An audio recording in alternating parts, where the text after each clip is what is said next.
नमस्कार मंडळी, मी छाया आपलं सर्वांचं आपल्या आणखीन एका नवीन व्हिडिओमध्ये अगदी मनापासून स्वागत करते।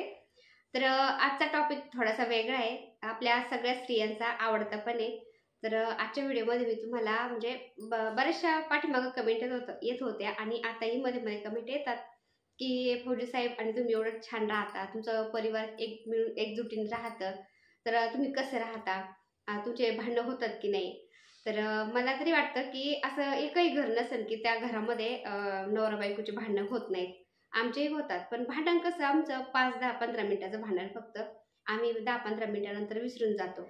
तर भांडणं कशी होतात, दोन भांडे एकत्र आले की ते आवाज करणारच, तसंच आहे नवरा बायकोचं पण। आणि भांडणाचं मेन कारण असतं की दोघांच्यातून एकाची तरी थोडीफार चुकी असती आणि मग ते तू तुम्ही मी करता ते भांडण वाढत जातं। तर आम्ही काय करतो, तर आमचं सांगते मी तुम्हाला, आम्ही काय करतो, एक जण म्हणजे बोलत असलं ना, दुसरं शांत एकदम शांत राहतं, काही बोलायचंच नाही। आणि मग त्याचा राग शांत झाला की मग आपण त्याची चुकी काय आहे, माझी काय चुकी आहे, कशाने काय झालं, थोडंसं डिस्कस करतो। तर असं एकाने आग झालं तर दुसऱ्याने पाणी व्हावंच लागतं, तेव्हाच संसार चालतो, तसा संसार चालत नाही। आता मंडळी तुम्ही सांगा, जो व्यक्ती बडबड करतोय आणि दुसरा जो व्यक्ती आहे ऐकणारा, म्हणजे जसं काय मी ऐकते आणि फौजी साहेब मला बडबड करतायत, मी जर गप्प बसले एक शब्दही बोलले नाही तर फौजी साहेब बडबड बडबड किती करणार आहेत, थोडंफार बडबड करणार आहेत आणि गप्प बसणार आहेत। तर अशामुळे काय होतं, ते भांडण वाढलं जात नाही, तिथंच शांत झालं जातं। आणि मग त्यांचा राग थोडासा शांत झाला की मग त्यांना सांगायचं अशाने तसं झालं, तशाने असं झालं। आणि मग त्यांनाही लक्षात येतं की आपण जास्तच थोडी बडबड केली आणि कशाने काय झालंय, मग ते शांत झाले की मग आपोआप होऊन असं सॉरी बोलतात किंवा झालं गेलं सोडून द्यायचं बाबा आणि नव्याने आपण सुरुवात करायची असं म्हणतात। आणि मग काय होतं, भांडण आपलं पुढं वाढलं जात नाही। तर आमचं हे असंच आहे, आमच्या लग्नाला आता 22 ते 20 वर्ष झाले, पण आमच्या आयुष्यामध्ये एक दिवस असाही गेला नाही की आम्ही बोलायचे बंद झालो, कधी एक दिवस बोललो नाही, असं कधीच नाही। म्हणजे फौजी साहेबांना मला तर म्हणजे मी तर एक वेळेस थोडी फुगून बसते, थोडंसं हे करते, कारण फौजी साहेबांचं प्रेम पाहिजे असतं मला। आणि कोणत्या बायकोला वाटत नाही की आपल्या नवऱ्याने आपल्याला मनवावं, थोडंसं प्रेमाने जवळ घ्यावं। तर असंच आहे, मग त्यांनी मनवलं की मला छान वाटतं, मग मी थोडीशी फुगून बसत असते। तर आमचे फौजी साहेब मला खूप प्रेमाने मनवतात आणि मी मानते पण, आणि सगळं झालं गेलं सोडून देते आणि पुन्हा आम्ही जसून तसेच राहतो, मग असं आहे।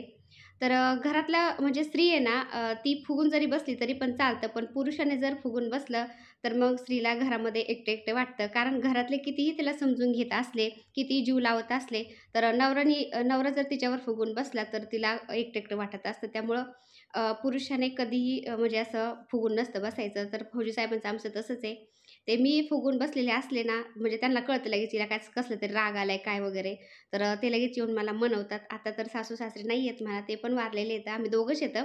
तरी पण दोघांचा जरी हा संसार असला तरी तो व्यवस्थित चालण्यासाठी दोघांनी एकमेकाला समजून घेण्याची गरज असती। तर त्यामुळं आम्ही आत्तापर्यंत इतकं व्यवस्थित राहतो, आमच्यात भांडणं होत नाही आणि झाले तरी 5-10 मिनिटं आम्ही लगेच विसरून जातो। आता काही घरामध्ये ना एकत्र कुटुंब पद्धती आहे, तर त्या घरामध्ये एखाद्या स्त्रीला खूप काम पडतं, दिवसभर काम करावं लागतं आणि तिची चिडचिड होती। तर तिची चिडचिड होणं साहजिक आहे, कारण तिला जास्त काम पडतं आणि घरातले बाकीचे तिला काम करू लागत नाही, मग तिची चिडचिड होती। पण कसं आहे ना ताईंनो, आपल्याला कितीही काम पडू द्या, पण आपल्याला जेवढं 2 हाताने होतंय तेवढं करायचं आपण, पण अपशब्द अजिबात कोणाला बोलायचं नाही। कारण कसं आहे ना, कमानीतून सुटलेला तीर आणि तोंडातून निघालेला शब्द हा कधीच मागे येत नसतो। त्याच्यामुळं शब्दांनी काय होतं, मनं दुखावली जातात आणि ते शब्द पुन्हा मागं पण घेता येत नाही, असं आहे। अशाने काय होतं, ते शब्द हमेशा त्या पुढल्या व्यक्तीच्या लक्षामध्ये राहतात आणि त्याच्यावरून काय होतं, आपल्याला कधी-कधी टोमणे पण ऐकायला लागतात। त्यामुळं जेवढं होतंय 2 हाताने तेवढं काम करायचं आणि शांत राहायचं। तर मलाही दिवसभर इतकं काम पुरतं ना, मी पहाटे जशी कामाला सुरू होते ना, तर दुपारी फक्त 1 तासभर मी आराम करते। बाकी संध्याकाळपर्यंत 10, 11, 12 वाजेपर्यंत घरातलं काम, एडिटिंग, व्हिडिओ हे सगळं माझं चालूच राहतं। माझ्या काही कोणी मागं लागतं का? सासू नाही, सासरे नाही, पण आपल्या संसारासाठी, आपल्या परिवारासाठी आपल्याला करायचं असतं आणि जितकं आपण स्वतःला बिझी ठेवू, तितकं डोक्यामध्ये काहीच येत नाही, काही खुरापत येत नाही आणि दुनियादारीचं काहीच आपल्या म्हणजे आपलं लक्ष जात नाही। त्यामुळं जितकं स्वतःला बिझी ठेवता येईल तेवढं ठेवायचं. म्हणजे आपलं आयुष्य एकदम पुढं सुखकर होऊन जातं. माझं तर असंच आहे. त्यामुळं मलाही काम पडतं. मी पण फौजी साहेबांच्यावरती थोडंफार चिडचिड करते, पण ते मला समजून घेतात. तर जो व्यक्ती आपल्याला समजून घेतो त्याच्यावर आपण चिडचिड केली तर चालती. पण बाहेरच्या म्हणजे बाहेरच्या लोकांना किंवा घरातल्या दुसऱ्या लोकांना आपण अपशब्द बोललेलं ते हमेशा लक्षात ठेवतात. एक वेळेस काम थोडंसं कमी झालं तरी पण चालेल, पण अपशब्द तोंडातून अजिबात वापरायचे नाही. किती राग आला ना, तरी डोक्यावर बर्फ आणि तोंडात साखर म्हणजे डोकं शांत ठेवायचं आणि तोंडामध्ये गोडी ठेवायची. याने काय होतं सगळं काही शक्य होतं. तर म्हणजे आपल्याला दुसऱ्याचं मन जिंकायचं असलं किंवा आपल्याला समाजामध्ये व्यवस्थित आपली म्हणजे प्रतिमा, इमेज व्यवस्थित ठेवायची असेल, तर डोकं शांतही ठेवावंच लागतं आणि तोंडात गोडी ठेवावी लागते. तरच आपलं पुढं व्यवस्थित जगणं होतं किंवा दुसरी व्यक्ती आपल्याला इज्जत देते. तर इज्जत दुसऱ्याला दिली तरच आपल्याला इज्जत मिळत असती, असं आहे. त्यामुळं इज्जत द्या आणि इज्जत घ्या असंच आपण राहायचं असतं. तर बघा पहिल्या काळामध्ये म्हणजे आपले संत लोकं होते ते सुद्धा किती महान होते. संत तुकाराम महाराजांनी सहज लिहिता लिहिता किती छान लिहून ठेवलंय बघा. बोलावे बरे, बोलावे खरे, कोणाच्याही मनावर पाडू नये जरे. थोडक्यात समजणे, थोडक्यात समजवणे, शब्दामुळे दंगल, शब्दामुळेच मंगल. शब्दांचे हे जंगल. जागृत राहावं, जिभेवरी ताबा, सर्व सुखदाता. पाणी, वाणी आणि नाणी जास्तीची नासू नये. असं संत तुकाराम महाराजांनी लिहून ठेवलेलं आहे. एकीकडे माणसांचे मन दुखवायचे आणि दुसरीकडे देवपूजा करायची. देव तरी कसं काय पावन? कारण ज्याचं मन आपण दुखवलेलं आहे तो मनामधून आपल्याला श्राप देत असतो किंवा अपशब्द हा मनातून म्हणजे तोंडावर जरी बोलला नाही तरी तो मनातून आपल्याला बोलतच असतो. त्यामुळं आपण कुठेही बोलताना थोडंसं सांभाळून बोलायचं म्हणजे पुढं कुठल्याही गोष्टी वाढल्या जात नाही. तर ताईंनो, एका ताईची अशी पण कमेंट होती, की ताई मला घरामध्ये सासू-सासरे त्रास देतात, नवराही त्रास देतो. तर कसं आहे ना, आपल्या घरामध्ये जसं वातावरण असतं तसं आपल्या मुलांच्याही संस्कार होत राहतात. ते सुद्धा पाहत असतात आणि आता कलियुग चालू आहे ना, तर कलियुगामध्ये ज्याच्या कर्माची फळं ज्याची त्यालाच भोगायची असतात. पहिलं कसं आज्यांनी केलं म्हणजे आज्यांचे कर्माची फळं नातवंडा-परतवंडांना फेडावं लागायचे. पण ताईंनो आता कसं आहे ना, कलियुग चालू आहे आणि कलियुगामध्ये ज्याच्या कर्माची फळं ज्याची त्यालाच फेडून जायचं असतंय, ज्याची त्यालाच भोगायची असतात आणि इथंच आपल्या समोरच लगेच फेडावे लागतात. त्यामुळं थोडंसं म्हणजे शांत राहायचं आणि पाहत राहायचं. मी काय जास्त म्हातारी नाही आहे, माझं जास्त वय नाही आहे, पण जेवढे मी अनुभव पाहिलेले आहे, जेवढे अनुभव घेतलेत लहानपणापासून आत्तापर्यंत माझ्या लग्नाला झालेत आता 22-23 वर्ष. जेवढं मी पाहिले ना ज्याच्या कर्माची फळं जे तेच भोगत आलेले आहे आणि भोगतात पण. तर तेच मी तुम्हाला माझ्या अनुभवावरून सांगते. तर कर्मावरून मला एक अभंग आठवला ताईंनो, तर तो मी म्हणते. तर अभंग असा आहे, जगी जीवनाचे सार घ्यावे जाणूनी सत्वर, जैसे ज्याचे कर्म तैसे फळ देतो रे ईश्वर. जैसे ज्याचे कर्म तैसे फळ देतो रे ईश्वर. क्षणिक सुखासाठी आपल्या कुणी होतो नीतिभ्रष्ट, कुणी त्यागी जीवन आपुले दुःख जगी करण्या नष्ट. देह करी जे जे काही, देह करी जे जे काही, आत्मा भोगितो नंतर. जैसे ज्याचे कर्म तैसे फळ देतो रे ईश्वर. जैसे ज्याचे कर्म तैसे फळ देतो रे ईश्वर. तर हा अभंग थोडाच म्हणलाय मी, पण किती छान आहे बघा, किती छान समजून सांगितलंय त्याच्यामध्ये. तर बघा आता फौजी साहेबांचं माझं थोडंसं साफसफाईचं काम चालू आहे. तर पौर्णिमेच्या रात्री जेवणाच्या पत्रवाळ्या मुलांनी रात्र होती त्याच्यामुळे त्यांनी एका कोपऱ्यामध्ये ठेवल्या होत्या.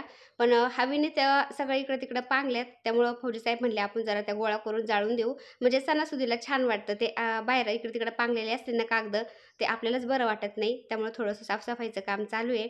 आणि पलीकडून झाडांची कटिंग करून फौजी साहेबांनी पलीकडून टाकली होती ना, तर ते पण असं कसं तरी वाटत होतं. तुळशी भरपूर आहेत पलीकडून ना, तर त्याच्यातच ते झाडाची पानं वगैरे पडलेले होते पाम ट्रेंचे. तर ते पण गोळा करून जाळून दिले फौजी साहेबांनी आणि समोरचं पण थोडंसं जाळून दिले आता. आणि ताईंनो, आज मी एका कमेंटबद्दल बोलणार आहे. तर मी बाकीच्या कमेंटकडे अजिबात लक्ष देत नाही, कारण आपले जे नेहमीचे सबस्क्रायबर आहेत ना, तर त्यांना सगळं माहिती आहे आपलं घरामध्ये काय आहे, कसं आहे. माझे सबस्क्रायबर, माझ्या ताई, मावशी, सगळ्या मैत्रिणी सांगत असतात, की अजिबात निगेटिव्ह कमेंटकडे लक्ष नको देत जाऊ. त्यामुळे मी नाही लक्ष देत. पण मनाला लागण्यासारखी अशी एक कमेंट होती, की तुम्ही तुमच्या मुलांकडून आणि भावाकडून किती काम करून घेता. तर माझे जे सबस्क्रायबर आहेत नेहमी त्यांना सगळ्यांना माहिती, की आमच्या घरामध्ये आम्ही सगळे मिळून कामं करतो. एवढं सगळं घर आवरणं, सगळं मॅनेज करणं एकटीच्या बसची बात नाही आहे. सगळ्यांना माहिती. माझ्या घरातली मला समजून घेतात. त्यामुळे मला ते करू लागतात. म्हणजे फौजी साहेब असो, मुलं असो किंवा माझा भाऊ असो, सगळे कामं करू लागतात. इव्हन तो म्हणजे कोजागिरी पौर्णिमेच्या रात्री माझा भाऊ, माझी मुलं सगळे काम करताना पाहून माझा जावेचा मुलगा आला होता किरण, तो सुद्धा आपोआप होऊन म्हणला, "नानी मी पण काहीतरी करू लागतो." तर तो सुद्धा आमचं पाहून मला काम करू लागायला मनाने तयार झाला. तो सुद्धा काम करू लागला. तर एकमेकाचं पाहून असं काम करतात आणि ज्या घरामध्ये एकजुटीने काम करतात, प्रेमाने राहतात, त्या घरामध्ये आनंद कधीच कमी पडत नाही. तर तुम्ही मला पाहता असताना मी नेहमी हॅपी दिसते, तुम्हाला नेहमी आनंदी दिसते. तर बऱ्याचशा ताई बोलतात, की "तू नेहमी इतकी आनंदी कशी राहते?" तर माझ्या घरामधले मला सगळे समजून घेतात. मी काही काम करत असले ना, तर ते माझं काम वाटून घेतात आणि करू लागतात आणि मी YouTubeचं कामसुद्धा करते ना, व्हिडिओ शूट करते, व्हिडिओ एडिटिंग करते, अपलोड करते, घरातलं सुद्धा पाहते. तर मला ते सगळे सपोर्ट करतात. YouTube म्हणजे काही एकटीच्या बसची बात नाही आहे. एकटीने काही होणार नाही. घरातलं पाहून YouTube हँडल करणं एवढी सोपी गोष्ट नाही आहे. तर मला घरातले सगळे सपोर्ट करू लागतात. त्यामुळं मीही आनंदाने सगळं काम करते. YouTubeचं पाहते, घरातलं पाहते. तर असं आहे आमच्या घरामध्ये माझा भाऊच नाही, तर माझी मुलं, फौजी साहेब आम्ही सगळे मिळून कामं करत असतो. तर कोणाला काय वाटतं ते मला फरक नाही पडत. पण म्हटलं एकदा एक्सप्लेन करून सांगावं तुम्हाला. असं आहे आमच्या घरामध्ये. आता आमच्या घरातली एक महत्त्वाची गोष्ट सांगते तुम्हाला. तर आमच्या घरामध्ये देवाचं फक्त मीच करायचे लग्न झाल्यानंतर. आमच्या घरामध्ये फौजी साहेब नाही, मुलं नाही, कोणीच देवाचा नादच नव्हता त्यांना. पण मी करायला लागले देवाचं, तर माझ्याबरोबर माझ्या मुलांनाही घेऊन मी करायला लागले आणि त्यांच्या नादाने मग फौजी साहेबांनाही आवड लागली, मुलांनाही आवड लागली. आता तर आमचं घर अख्खं म्हणजे सगळं घरच धार्मिक झालंय असं आहे. त्यामुळं आपण घरामध्ये कुठलीही गोष्ट सणवार साजरा करायचा किंवा काय करायचं, तर आपल्या मुलांना घेऊनच आपण सण साजरे करा म्हणजे तेही शिकतात.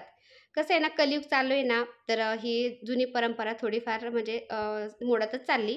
त्यामुळं आपण मुलांना जर आपल्या घेऊन केलं, तर तेही शिकतात आणि ती परंपरा आपली पुढं चालू राहते. आणि सण साजरा करायचं म्हणलं ना, घरातल्या सगळ्यांनी मिळून सण साजरा करायचा असतो, तरच सण साजरा केल्यासारखं वाटतं. आमच्या घरात तर मी लवकर उठले ना सणावाराचं, तर बाकीचे सगळेच उठतात. सगळे उठून जे ते आपल्या कामाला लागतात. कोणी झाडून घेतं, कोणी डस्टिंग करतं, कोणी काय करतं. असं आहे. त्यामुळं मलाही उत्साह येतो कामाला. आता दिवाळी सण आलाय पुढं, तर दिवाळीचं तुम्हाला मी सांगते. दिवाळीच्या वेळेस आम्ही काय करतो, दिवसभर तर काही वेळ मिळत नाही कोणाला. कोणी 8 वाजता जातं, कोणी 9 वाजता जातं, कोणी 10 वाजता जातं. तर सगळे म्हणजे मुलं कॉलेजला जायच्या वेळेस किंवा माझा भाऊ कामाला जायच्या आधी, फौजी साहेब ड्युटीला जायच्या आधी मला घरातलं ते जेवढं होईल तेवढं ते काम करू लागतात. कोणी डस्टिंग करतं, कोणी काय करतं. तर घरातलं थोडंफार मला ते आवरू लागतात. मग माझं दिवसभर काम चालू राहतं. घरातलं आवरायचं, YouTubeचं पाहणं. पण संध्याकाळी मग आम्ही एकत्र जेवण करतो. दिवसभर तर काही जे एकत्र जेवण होत नाही. जिथे आपल्या परीने जिथे आपल्या कामावर जातं कोणी म्हणजे कॉलेज जातात मुलं.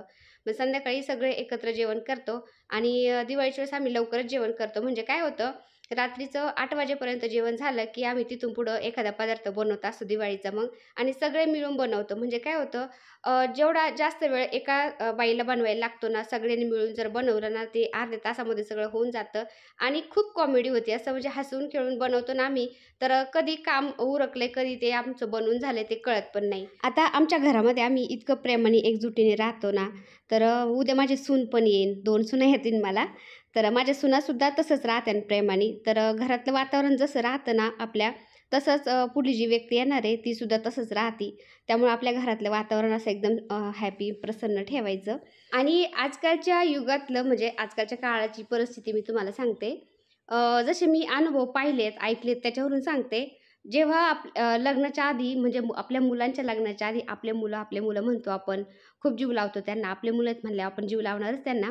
पण जेव्हा त्यांचे लग्न होतील, तेव्हा ती सून येते ना दुसऱ्याच्या घरातून, तर तिला परक अजिबात महसूस होऊ नसतं द्यायचं. एक वेळेस आपण मुलाला लांब केलं तरी पण चालतं, पण ती सून येणारी असते ना, तर तिला आपली लेक म्हणूनच आपण तिचा सांभाळ करायचा असतं. तिला सांभाळून घ्यायचं असतं.